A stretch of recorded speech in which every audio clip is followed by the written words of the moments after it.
One of the most beautiful and picturesque vacation destinations, and now it's on the brink of an all-out war. After 26 people, most of them tourists, were killed in the Indian-held part of Kashmir, tensions are rising.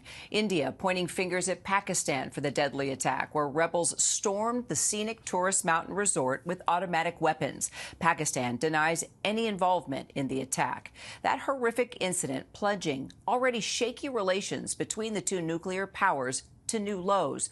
And Pakistan says there is credible evidence that India intends to strike Pakistan at any moment. We're already seeing evidence of a much bigger threat, too. A Pakistani military source telling us there has already been sporadic gunfire on the Kashmir border. Pakistan's ambassador to the United States, Rizwan Sheikh, now calling on President Trump to get involved, saying if we have a president who is standing for peace in the world, to establish a legacy as a peacemaker or as someone who finished wars, defied wars, and played a role in deconfliction, I don't think there is any higher or flashier flashpoint, particularly in nuclear terms, as Kashmir. Pakistan's ambassador to the United States, Rizwan Sheikh, joins me now. Ambassador, thank you so much for being with me.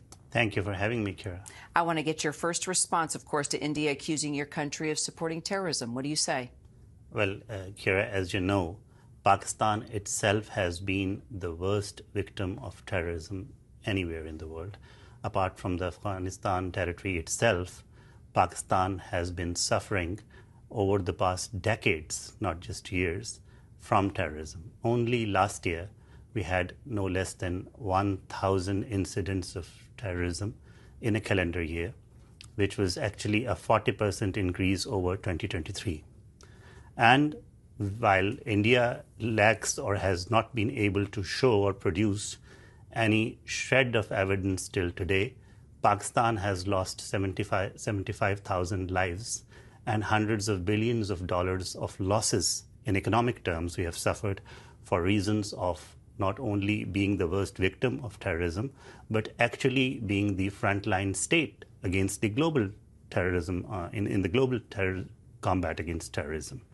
So having said that, we are currently, to recover from the economic losses that we faced in that war and global combat, we are embarked on an economic reform and restructuring strategy.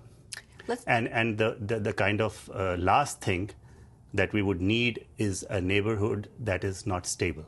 We need a peaceful neighborhood, and any allegations of that sort, they would need evidence, and the context where we are trying to embark on an economic recovery, revival, restructuring, reform strategy, it is unthinkable. It is unthinkable. And now this group, calling itself the Resistance Front, is claiming on social media it's behind these killings. Are you familiar with this group? And are you investigating any group of this nature or a group tied to any other terrorist groups that you're familiar with? We have nothing to do with this group, not familiar with this group. If India says that there is a group like that, they should be able to deal with it.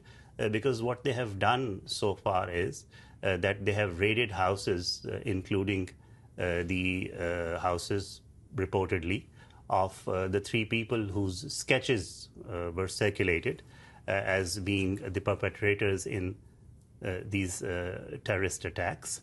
So if they are situated in the Indian illegally occupied Jammu and Kashmir, which you know is a disputed territory, it is for India to look at the administration that they have there.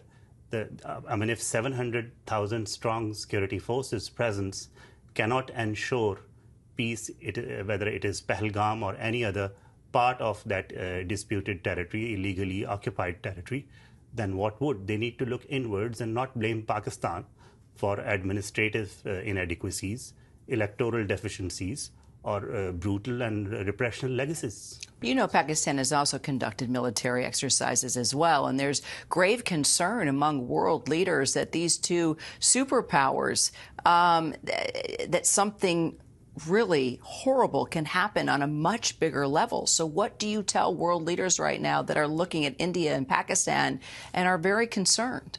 Well, on our part, what we can do is that we can exercise restraint.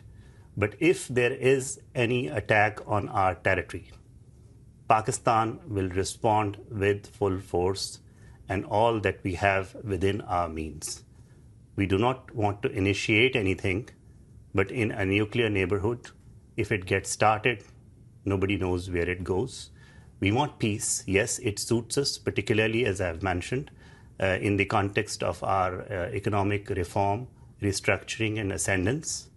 But we want peace with dignity. It should not in any way be seen as a sign of weakness that we are interested in peace. Ambassador, thank you for your time today. Thank you, Kyra.